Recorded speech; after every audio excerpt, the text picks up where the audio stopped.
আমি স্নান করে আসছি। হ্যাঁ,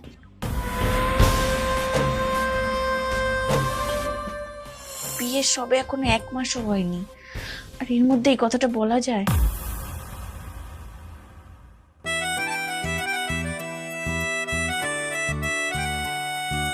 পূজা, এই পূজা, পূজা, ওঠো, আজ তো রবিবার, সিনেমা দেখতে যাওয়ার কথা তো। এরপর উঠলে তো দেরি হয়ে যাবে। উঠে পড়ো, উঠে পড়ো, উঠে পড়ো। উঠছি।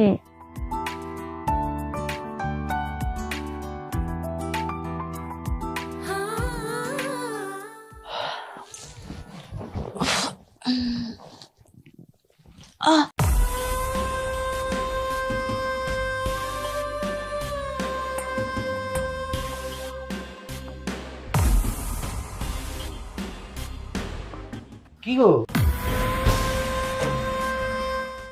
এখনো ওঠোনি? এরপর গেলে তো দেরি হয়ে যাবে, যাবে না নাকি? যাওয়ার ইচ্ছে নেই? স্বর্ণ, বলছিলাম আজ না গিয়ে আমরা অন্যদিন যাই। আসলে আজ না ঠিক ইচ্ছে করছে না। ওকে, সেটা কোনো সমস্যা নয়। আচ্ছা ঠিক আছে, তুমি এক কাজ করো, আমি কফি বানাই, তুমি একটা কফি খাও, দেখো কমপ্লিটলি ফ্রেশ লাগবে। কেমন? আমি কফিটা বানাচ্ছি, তুমি তাড়াতাড়ি এসো। হুম। ওকে।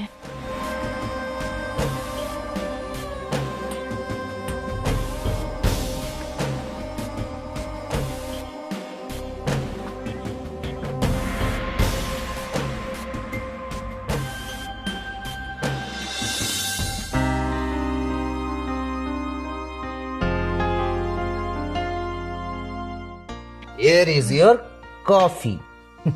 Thank you. কফিটা খাও, দেখো একদম ফ্রেশ লাগবে।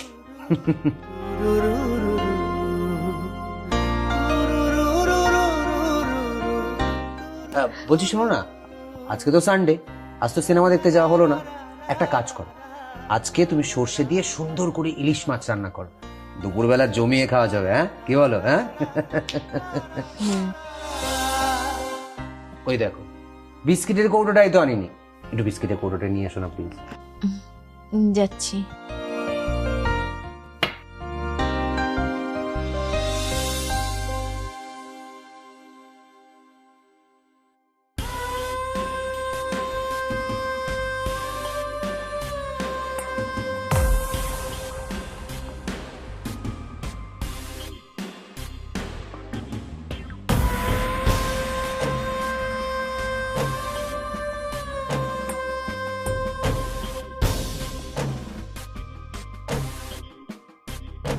কি বিস্কিটের কৌটো কই? আসলে বিস্কিট শেষ হয়ে গেছে। শেষ হয়ে গেছে মানে? এই তুমি পরশুদিন বিস্কিটের প্যাকেট নিয়ে এলাম। আচ্ছা একটা কথা বলো তো, আমি যখন বাড়িতে থাকি না, দুপুরবেলায় আমার বউ কি বিস্কিট দিয়ে লাঞ্চ করে? হ্যাঁ, হুম। বলছি, শোনো না, একটা কথা বলবো। বলো। বলছি আজকের খাবারটা একটু বাইরে থেকে অর্ডার করে দেবে? আসলে আজকে না রান্না করতে ইচ্ছা করছে না। না, সে সে ঠিক আছে, সে অর্ডার করে দেবো, কিন্তু এই তোমার কি হয়েছে বলো তো? হ্যাঁ, সিনেমা দেখতে গেলে না, এখন রান্না করতে চাইছো না, মানে আর ইউ ওকে? তুমি তুমি ঠিক আছো তো? হ্যাঁ হ্যাঁ, একদম ঠিক আছে, আমি একদম ঠিক আছি। শুধু আজকে জাস্ট একটু ইচ্ছা করছে না। বুঝতে পেরেছি, আসলে সদ্য সদ্য বিয়ে হয়েছে তো, তোমার বাড়ির জন্য মন খারাপ করছে, তাই না? হুম।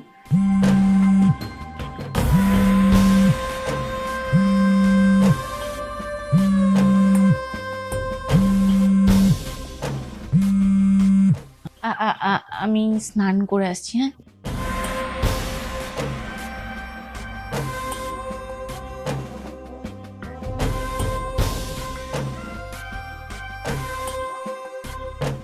না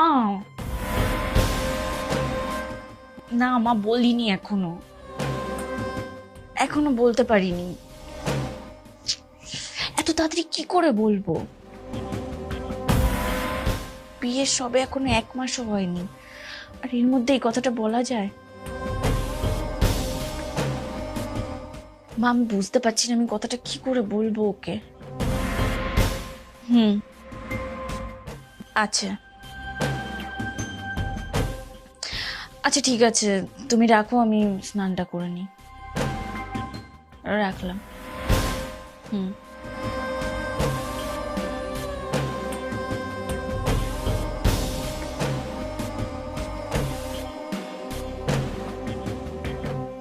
পূজা, এই পূজা তাড়াতাড়ি এসো, খাবার বেড়েছি।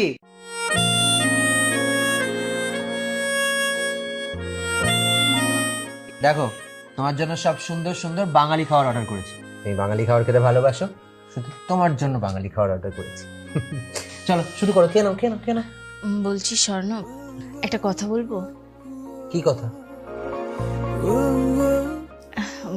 বলছি একটু পুজোটা দিয়ে দেবে তুমি?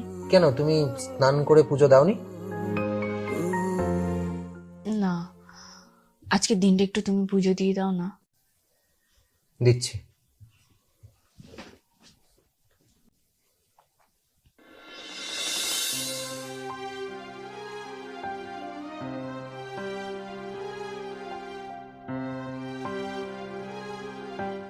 এবার আমাকে বলতেই হবে। কাল থেকে চেপে চেপে রেখেছি, ভেবেছিলাম আছে, কিন্তু এখন তো দেখছি সবটাই শেষ। তোর বাবা, কি যে করবো কিছুই বুঝতে পারছি না। বিয়ের পর প্রথমবার, লজ্জায় তো বলতেই পারছি না।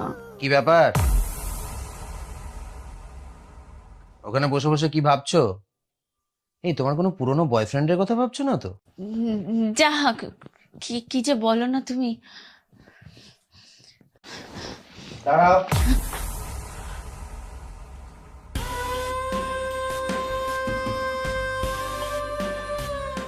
এই কি হয়েছে বলো তো তোমার? কি হলো বলো, না বললে কিন্তু আমি ছাড়বো না বলে দিলাম। বলো বলো বলো বলো বলো। না মানে আসলে আসলে কি ঢোক গিলছো কেন, বলো। আচ্ছা আমি বলছি কি হয়েছে। তোমার পিরিয়ড হয়েছে, আর যেটা কাল থেকে তুমি অনেক চেষ্টা করেও আমাকে বলতে পারছো না। কিন্তু কেন? আমরা তো হাজব্যান্ড ওয়াইফ, সারাটা জীবন আমাদেরকে একসঙ্গে কাটাতে হবে। তাহলে একে অপরের সম্পর্কে দুজন অবগত থাকতে হবে তো, নাকি? হুম, এই সামান্য বিষয়টা তুমি আমাকে বলতে পারছো না কেন? আসলে আমি আমি ছোটবেলা থেকে এটাই শুনেছি মা কাকিমাদের কাছ থেকে, যে এই বিষয়টা নিয়ে সবার সাথে সব সময় কথা বলা যায় না, সবার সামনে আলোচনা করা যায় না। এই সময় ঠাকুর ঘরে রান্নাঘরে যাওয়া যায় না, কোনো জিনিস ধরা যায় না। তো তাই আমি যেটা শুনেছো সেটা ভুলে যাও, এবার আমি যেটা বলছি সেটা শোনো। এই বাড়ির ঠাকুর ঘর থেকে রান্নাঘর, এই কয়েকটা দিন তুমি অবাধে যাতায়াত করবে, কোনো বাধা বিপত্তি ছাড়া। আর 5টা স্বাভাবিক দিনের মতোই জীবনযাপন করবে, কোনো বাধা নেই। দেখো, আমি তোমার মা কাকিমার শিক্ষাকে অসম্মান করছি না, কিন্তু আমি যেটা মনে করি, যেটা জীবনের অঙ্গ সেটা অপবিত্র হতে পারে না। তাই আমি যেটা বলছি আজ থেকে সেটাই শুনবে, কেমন? আমি কালকেই বুঝতে পেরেছিলাম, কিন্তু আমি তোমাকে বলিনি, কারণ আমি অপেক্ষা করছিলাম যে তুমি কখন আমাকে বলো। 1 minute.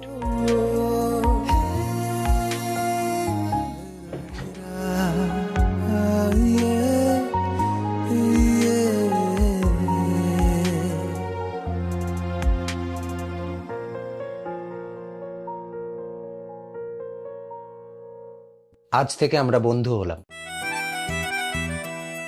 I love you. I love you too. Now.